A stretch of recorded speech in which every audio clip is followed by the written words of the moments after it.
Hello friends, this video on mechanical properties of solid part 3 is brought to you by examfear.com. No more fear from exam.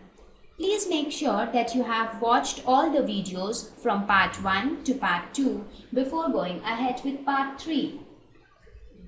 So now that we have covered stress and the different types of stress, we will move on to strain.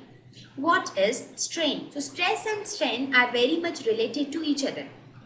So what is strain? It is measure of deformation of representing the displacement between particles in the body relative to a reference length. So what is strain? Strain is a measure of deformation. So what is strain? Strain is a measure of deformation representing the displacement between particles in the body relative to a reference length. What does this mean? It means that just now we talked of stress. What happened when a stress was applied? Because of the stress, we found that there was some deformation in the body. Either there was a change in length or there was a relative motion between the opposite faces of the body, or there was something like contraction of the body. So there was some or the other change in the shape of the body, either in terms of length or in terms of displacement. So strain is nothing but a measure of the deformation. That means how much change in the shape takes place. So strain basically measures how and what was it initially and how and what it is now. So that measurement is done by strain. So strain is a dimensionless quantity because it is a ratio of two quantities. For example, if we take the example of the cylinder, when you stretch it from both the ends, the length increases. That is, initially the length was this much, right?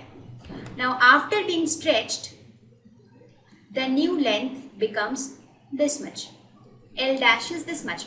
So this change in length is determined by strain. Now why is strain a dimensionless quantity? That is because strain is basically used to denote the change in length divided by the original length. Originally the length was L. The change in length is delta L, which is equal to L dash minus L divided by L, right? So since it is the ratio of two lengths, therefore it is a dimensionless quantity because both change in length and length will have the same dimension. Now we'll look at the types of strain. So very similar to the types of stress, we have three types of strain: longitudinal strain, shearing or tangential strain, and volume strain.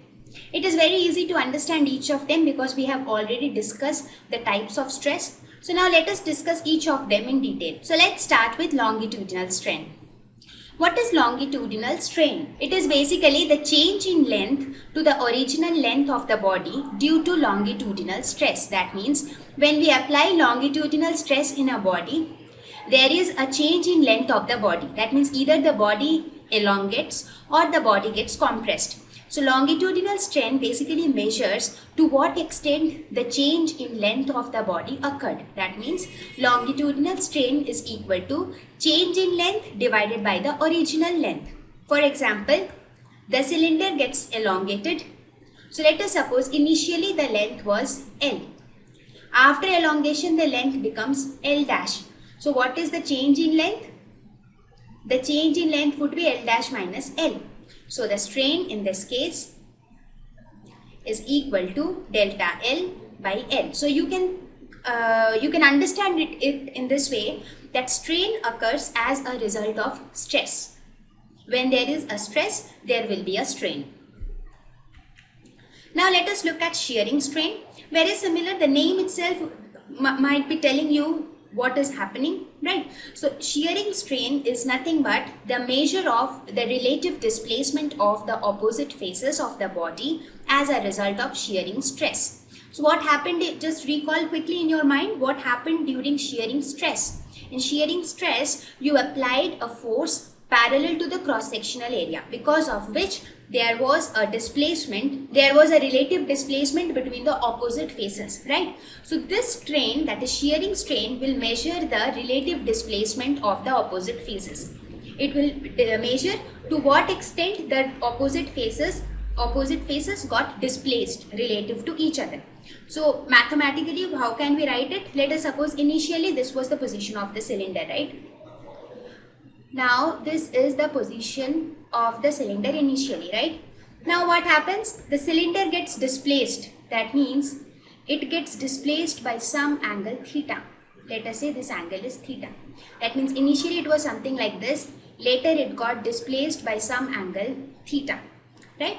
And let us suppose this small displacement which takes place is, say, x. So if this small displacement, this relative displacement is x and this angle is theta, and let us suppose initially the length of the cylinder was L. Initially the length of the cylinder was L. So how do we define shearing strain? Shearing strain will be equal to the relative displacement, that is x, divided by the original length which was L. So x by L. We also define shearing strain as this is equal to tan theta, because if you consider this angle as theta, so basically tan theta will be equal to this x by L, right? So since this theta is very, very small, so we can say that tan theta is approximately equal to theta. Therefore, whenever we talk of shearing strain, we say shearing strain is equal to the relative displacement which takes place, that is x, divided by L, that is original length, or this is equal to theta. So this basically describes the shearing strain in a body. Now let us look at volume strain. Volume strain is the ratio of change in volume to the original volume as a result of hydraulic stress. As we saw in our example of hydraulic stress, when the stress is applied or when the external force is applied by a fluid, there occurs some change in volume of the body without any change in its shape. Like we saw the example of the ball. What happened to the ball? Initially, this was the ball was whatever shape it was spherical in shape. After it went inside the water, because of the force exerted by the water, it contracted. That means the volume decreased. So let us suppose initially the volume was V. But after going inside, because of the hydraulic stress, the volume reduced. The volume became V dash. That means there was a change in volume which is given by the initial volume minus the final volume. So there was some decrease in volume. So what is volume strain? It is basically the change in volume divided by the original volume, right? So you saw that in all the three cases, the measure of the deformation is done by strain. And stress is the force per unit area which causes the deformation. Thank you. Please visit examfear.com to watch free educational videos, try free online tests, get the best quality study materials, study from the best tutors and mentors, and much more. Thank you once again.